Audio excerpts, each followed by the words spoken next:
Hi guys, so sagutin natin tong question na to. Tinatanong ni sir kung pwede ba nilang inuming mag-asawa yung Robust tablet ng sabay. So pwede nga bang i-take din ng babae yung Robust? Alamin natin yan.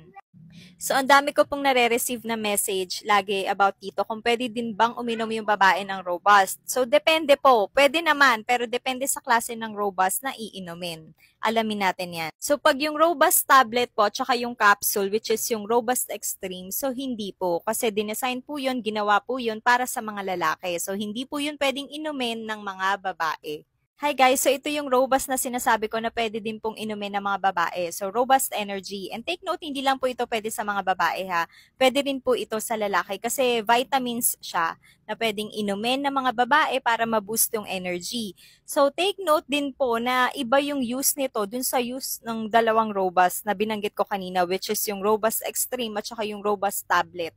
Kasi yun po ay specifically ginagamit para makatulong sa intimate activity or sa sexual activity ng mga kalalakihan. So ito po ay more on vitamins. So wala po itong caffeine ha, pero binuboost, tumutulong ito para ma-boost yung energy ng mga kababaihan at kalalakihan.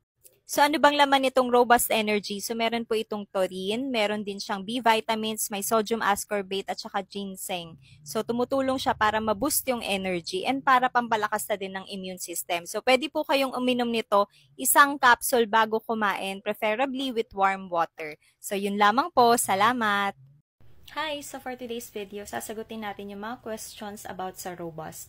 So unang-una, ang tanong, pwede daw ba kumain after uminom ng Robust? So yes, at least 30 minutes pagkainom, pwede na pong kumain. Then pangalawa, paano daw po ba tinitake yung Robust?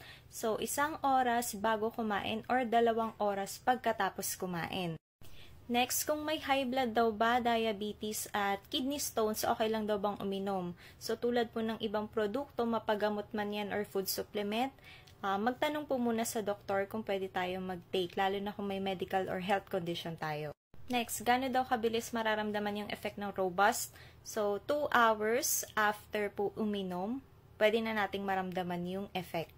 Next, gaano daw katagal yung effect? Pag yung plain lang po, more than 12 hours. Pag yung extreme, more than 24 hours. Pero depende yan sa kondisyon ng katawan na.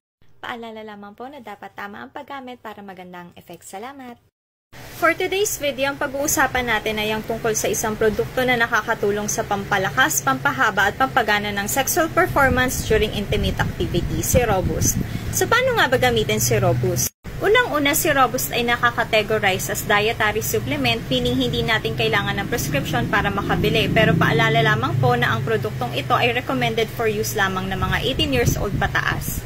So, paano nga ba ang tamang pag-inom ng Robust tablet? So, uminom po ng 1 hanggang 2 tableta ng Robust 2 oras bago gawin ng sexual activity. So, bakit 2 oras? Kasi yung effect nito usually lumalabas siya after 2 hours. Advisable din na inumin siya with warm water. So, warm po, maligamgam, hindi mainit. At mas maigi kung iinumin po siya ng walang laman ng tiyan. Paalala lamang po din po sa may mga iniinom na maintenance drugs katulad ng para sa high blood, diabetes, cholesterol, mas maigi po na tanungin muna natin ang ating mga doktor bago po tayo uminom ng Robust. Salamat!